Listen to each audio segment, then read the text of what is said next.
ವಾರ್ತೆಯ ಮುಖ್ಯಾಂಶಗಳು.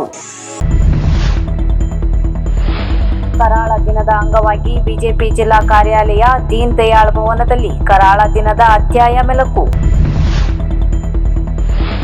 ಸಂಸದ ಕಾಗೇರಿಯನ್ನು ಭೇಟಿ ಮಾಡಿದ ಶಿರಸಿ ಮಾರಿಕಾಂಬಾ ದೇವಾಲಯದ ನೂತನ ಆಡಳಿತ ಮಂಡಳಿ. ಶಿರಸಿಯಲ್ಲಿ ನಾಡಪ್ರಭು ಕೆಂಪೇಗೌಡ ಜಯಂತ್ಯೋತ್ಸವ, ಶಾಸಕ ಭೀಮಣ್ಣ ಟಿ ನಾಯ್ಕ ಭಾಗಿ. ಮಾದಕ ದ್ರವ್ಯ ವಿರೋಧಿ ದಿನಾಚರಣೆ, ಶಿರಸಿ ಗ್ರಾಮೀಣ ಪೊಲೀಸ್ ಇಲಾಖೆಯಿಂದ ಪ್ರಬಂಧ ಸ್ಪರ್ಧೆ, ವಿಜೇತ ಮಕ್ಕಳಿಗೆ ಬಹುಮಾನ ವಿತರಣೆ. ಸಹಸ್ರಳಿಯಲ್ಲಿ ಹಾವು ಕಚ್ಚಿ ಮೃತಪಟ್ಟ ಬಾಲಕ ಮಿಥುನ್ ಬಗ್ಗೆ ದುಃಖ ವ್ಯಕ್ತಪಡಿಸಿರುವ ಸ್ನೇಕ್ ಸ್ಟಾರ್ ಪ್ರಶಾಂತ್ ಹುಲೇಕಲ್.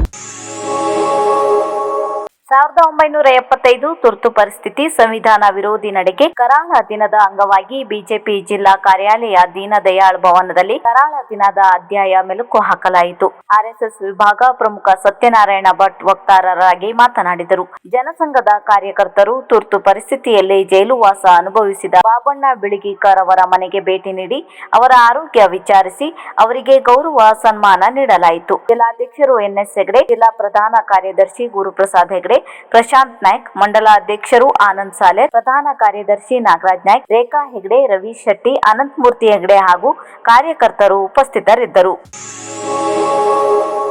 ನಗರದ ತಹಸೀಲ್ದಾರ್ ಕಚೇರಿ ಆವರಣದಲ್ಲಿ ನಾಡಪ್ರಭು ಶ್ರೀ ಕೆಂಪೇಗೌಡರ ಜಯಂತ್ಯೋತ್ಸವವನ್ನು ಅತ್ಯಂತ ಶ್ರದ್ಧಾ ಭಕ್ತಿ ಹಾಗೂ ಸಡಗರದಿಂದ ಆಚರಿಸಲಾಯಿತು. ಶಾಸಕ ಭೀಮಣ್ಣ ನಾಯ್ಕ ಅವರು ಕಾರ್ಯಕ್ರಮದಲ್ಲಿ ಪಾಲ್ಗೊಂಡು ಕೆಂಪೇಗೌಡರ ಭಾವಚಿತ್ರಕ್ಕೆ ಪುಷ್ಪ ಸಮರ್ಪಣೆ ಮಾಡಿ ಗೌರವ ಸಲ್ಲಿಸಿದರು. ತದನಂತರ ಸಭಾ ಕಾರ್ಯಕ್ರಮವನ್ನು ಉದ್ಘಾಟಿಸಿ ಅವರು ಮಾತನಾಡಿದರು. ಕಾರ್ಯಕ್ರಮವನ್ನು ಉದ್ದೇಶಿಸಿ ಮಾತನಾಡಿದ ಶಾಸಕ ಭೀಮಣ್ಣ ಟಿ ನಾಯ್ಕ ಅವರು, ನಾಡಪ್ರಭು ಕೆಂಪೇಗೌಡರು ಕೇವಲ ಒಂದು ಪ್ರದೇಶದ ಆಡಳಿತಗಾರರಾಗಿರಲಿಲ್ಲ, ಅವರು ಜಾಗತಿಕ ಮಟ್ಟದ ದೂರದೃಷ್ಟಿ ಹೊಂದಿದ ಮಹಾನ್ ನಾಯಕರಾಗಿದ್ದರು. ವಿಶ್ವದ ನಕಾಶೆಯಲ್ಲಿ ಬೆಂಗಳೂರು ಅತ್ಯಂತ ಪ್ರಮುಖ ತಂತ್ರಜ್ಞಾನ ಮತ್ತು ಆರ್ಥಿಕ ಕೇಂದ್ರವಾಗಿ ಬೆಳಗುತ್ತಿರುವುದರ ಹಿಂದೆ 500 ವರ್ಷಗಳ ಹಿಂದೆಯೇ ಕೆಂಪೇಗೌಡರು ಹಾಕಿಕೊಟ್ಟ ಸುಭದ್ರ ಬುನಾದಿ ಪ್ರಮುಖ ಕಾರಣವಾಗಿದೆ ಎಂದು ಸ್ಮರಿಸಿದರು. ಕೆಂಪೇಗೌಡರು ಪರಿಸರ ಮತ್ತು ಅಭಿವೃದ್ಧಿಯ ನಡುವೆ ಸಮತೋಲನ ಕಾಯ್ದುಕೊಂಡಿದ್ದರು. ಅಂದಿನ ಕಾಲದಲ್ಲೇ ಕೆರೆ ಕಟ್ಟೆಗಳನ್ನು ನಿರ್ಮಿಸಿ ಜಲ ಸಂರಕ್ಷಣೆಗೆ ಆದ್ಯತೆ ನೀಡಿದ್ದು ಹಾಗೂ ವಾಣಿಜ್ಯ ವ್ಯಾಪಾರಕ್ಕೆ ಉತ್ತೇಜನ ನೀಡಲು ವಿವಿಧ ಪೇಟೆಗಳನ್ನು ವ್ಯವಸ್ಥಿತವಾಗಿ ನಿರ್ಮಿಸಿದ್ದು ಅವರ ಆಡಳಿತಾತ್ಮಕ ಚಾತುರ್ಯಕ್ಕೆ ಸಾಕ್ಷಿ ಎಂದು ಅವರು ನುಡಿದರು.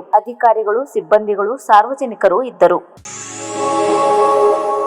ಉತ್ತರ ಕನ್ನಡ ಲೋಕಸಭಾ ಕ್ಷೇತ್ರದ ಸಂಸದರಾದ ವಿಶ್ವೇಶ್ವರ ಹೆಗಡೆ ಕಾಗೇರಿಯವರನ್ನು ಶಿರಸಿಯ ಶ್ರೀ ಮಾರಿಕಾಂಬಾ ದೇವಸ್ಥಾನದ ನೂತನ ಆಡಳಿತ ಮಂಡಳಿಯ ಪದಾಧಿಕಾರಿಗಳು ಶಿರಸಿಯಲ್ಲಿರುವ ಸಂಸದರ ಕಚೇರಿಯಲ್ಲಿ ಸೌಹಾರ್ದಯುತವಾಗಿ ಭೇಟಿಯಾದರು. ಈ ಸಂದರ್ಭದಲ್ಲಿ ನೂತನ ಆಡಳಿತ ಮಂಡಳಿಯ ಅಧ್ಯಕ್ಷರಾದ ರವಿ ಬೆಳ್ಳಿಮನೆ, ಉಪಾಧ್ಯಕ್ಷ ಅಶೋಕ್ ಪವಾರ್ ಹಾಗೂ ಪದಾಧಿಕಾರಿಗಳಾದ ವಿನಾಯಕ್ ಶೇಟ್, ಕೇಶವ್ ಹೆಗ್ಡೆ ಮತ್ತು ಅರ್ಚನಾ ರಾಘವೇಂದ್ರ ಅವರು ಸಂಸದರಿಗೆ ಶ್ರೀದೇವಿಯ ಪ್ರಸಾದವನ್ನು ನೀಡಿ ಗೌರವ ಪೂರ್ವಕವಾಗಿ ಸನ್ಮಾನಿಸಿದರು. ನೂತನ ಪದಾಧಿಕಾರಿಗಳನ್ನು ಅಭಿನಂದಿಸಿ ಮಾತನಾಡಿದ ಸಂಸದ ವಿಶ್ವೇಶ್ವರ ಹೆಗಡೆ ಕಾಗೇರಿ ಅವರು, ನೂತನ ಆಡಳಿತ ಮಂಡಳಿಯ ಅವಧಿಯಲ್ಲಿ ಐತಿಹಾಸಿಕ ಶಿರಸಿ ಮಾರಿಕಾಂಬಾ ದೇವಾಲಯವು ಇನ್ನಷ್ಟು ಅಭಿವೃದ್ಧಿ ಹೊಂದಲಿ, ಭಕ್ತಾದಿಗಳಿಗೆ ಉತ್ತಮ ಸೌಲಭ್ಯಗಳು ದೊರೆಯುವಂತಾಗಲಿ, ದೇವಸ್ಥಾನದ ಆಡಳಿತವು ಅತ್ಯಂತ ಯಶಸ್ವಿಯಾಗಿ ನಡೆಯಲು ನಮ್ಮ ಸಂಪೂರ್ಣ ಸಹಕಾರ ಮತ್ತು ಬೆಂಬಲ ಸದಾ ಇರಲಿದೆ ಎಂದು ಶುಭ ಹಾರೈಸಿದರು.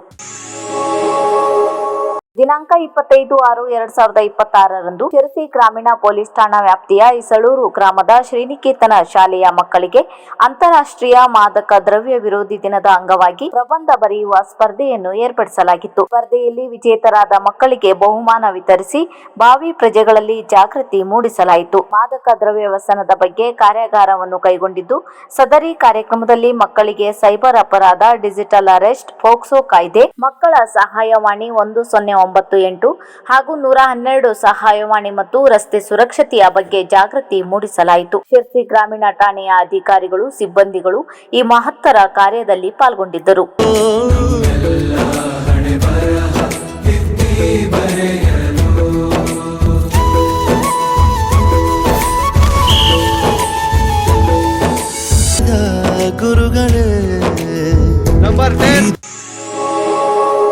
ಶಿರಸಿ ತಾಲೂಕಿನ ಸಹಸ್ರಳ್ಳಿಯಲ್ಲಿ ಹಾವು ಕಚ್ಚಿ ಮೃತಪಟ್ಟ ಬಾಲಕ ಮಿಥುನ್ ಬಗ್ಗೆ ದುಃಖ ವ್ಯಕ್ತಪಡಿಸಿರುವ ಸ್ನೇಕ್ ಸ್ಟಾರ್ ಪ್ರಶಾಂತ್ ಹುಲೇಕಲ್ ಅವರು, ಮಿಥುನ್ ಸಾವಿಗೆ ಕಾರಣವಾಗಿರುವ ವಿಷ ಕಾರ್ಕೋಟ ಹಾವಿನ ಬಗ್ಗೆ ಏನು ಹೇಳಿದ್ದಾರೆ ಇಲ್ಲಿದೆ ನೋಡಿ.